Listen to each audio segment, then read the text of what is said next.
Well, the U.S. State Department is pulling all families of employees and non-essential personnel out of Cuba. Now, this comes after a string of mysterious sonic attacks. More than 20 U.S. diplomats and their family members have become ill.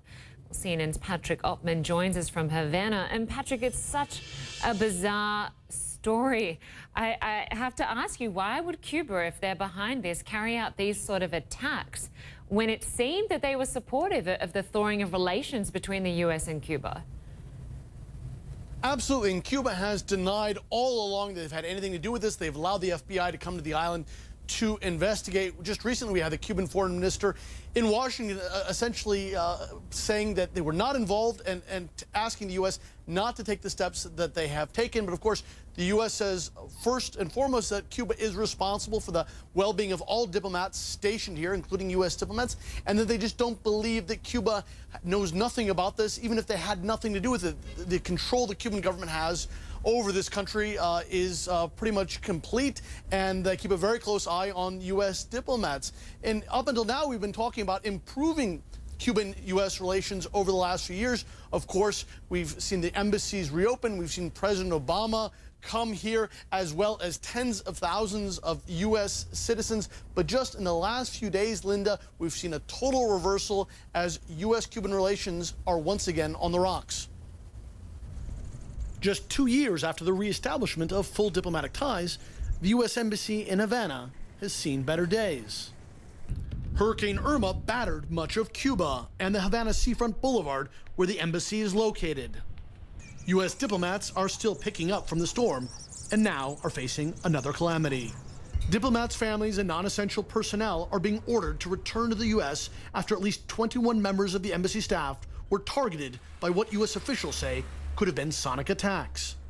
We have it under evaluation. It's a very serious issue with respect to the harm that certain individuals have suffered. We've brought some of those people home. U.S. officials believe that starting last November, devices that emit sonic waves could have targeted U.S. diplomats while they were in their homes or staying in hotels. Who is behind the attacks and the motive is still unclear. Cuban officials deny responsibility and say they are investigating the incidents.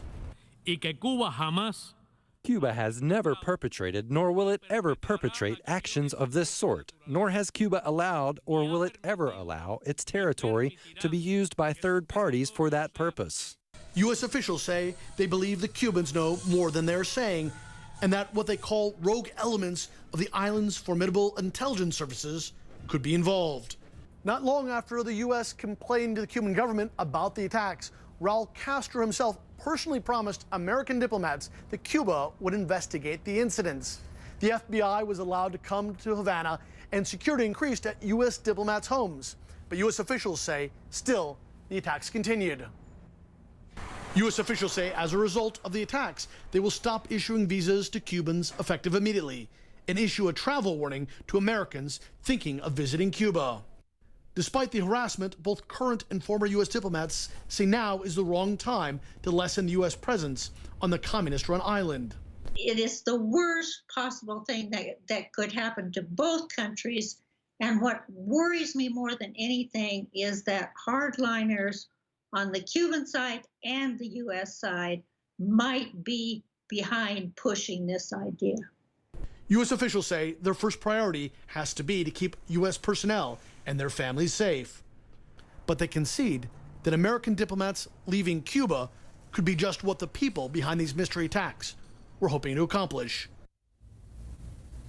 And Linda, even though many of the U.S. diplomats stationed here fought this order to leave today, they are packing up. They are selling many of their items that they can't take with them, like cars. Even though there's been no timeline announced for how long they will be gone for, many of them are telling us they feel that they are leaving the island for good.